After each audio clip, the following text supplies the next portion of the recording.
To the public, SpaceX is a transportation company, a bridge to Mars. But while digging into recent defense documents, I noticed a shift in the Pentagon that suggests it has quietly become something else entirely.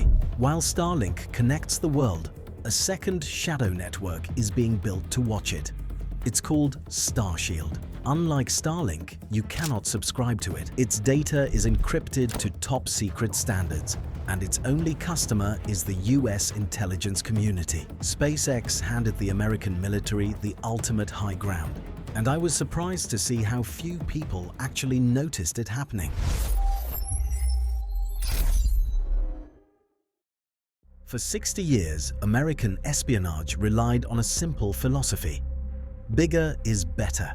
Traditional spy satellites like the KH-11 Keyhole are engineering marvels. They are the size of school buses.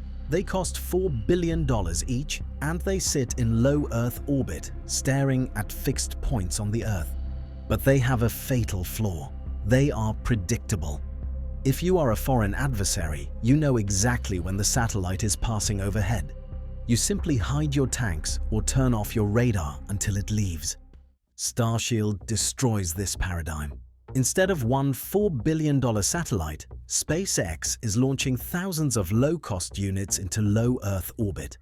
This is what the Pentagon calls a proliferated architecture. The difference is not just scale, it is physics. Because these satellites operate as a mesh network, they talk to each other using optical laser links, the same lasers used in Starlink. This means data doesn't need to bounce down to a ground station in enemy territory. It hops from satellite to satellite in the vacuum of space until it reaches a secure terminal in the Pentagon. But the real weapon here is revisit rate. With a traditional satellite, you might get one photo of a target every 6 hours.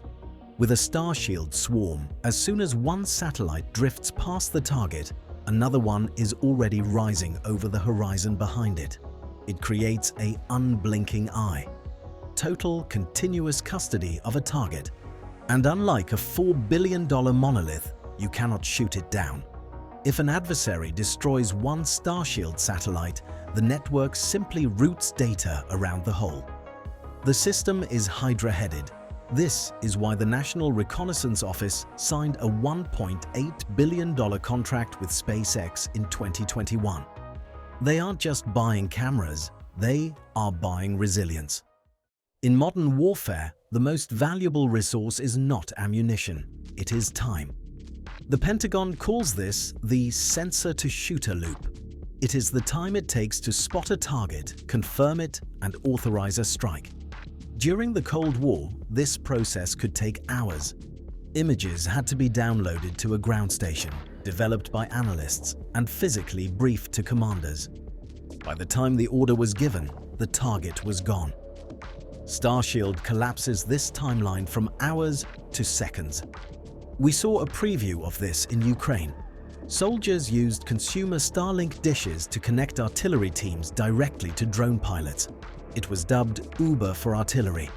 It reduced response times from 20 minutes to 90 seconds. Starshield is the industrial-grade version of that concept. Because these satellites are equipped with onboard AI processors, they don't just take pictures, they analyze them. They can automatically identify a tank, a missile launch, or a warship. And here is the terrifying part. Because of the laser mesh network, the satellite doesn't need to send that data to a general in Washington. It can beam the target coordinates directly to a fighter jet cockpit or a soldier's tablet on the front line.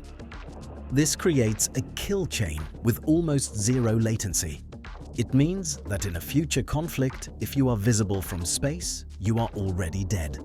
The moment you move, the network sees you. The moment it sees you, the shooter knows. For the first time in history, a superpower's most critical defense infrastructure is not owned by the government. It is owned by a private company, and more specifically, by one man. This has sent shockwaves through Beijing and Moscow. China knows that Starshield renders their traditional stealth tactics obsolete. In response, they are not just watching, they are mobilizing. The Chinese government has fast-tracked Project GW, a plan to launch a mega constellation of 13,000 satellites to rival SpaceX. But their ambitions go darker than just competition. Chinese military researchers have published papers openly discussing how to destroy Starlink and Starshield satellites.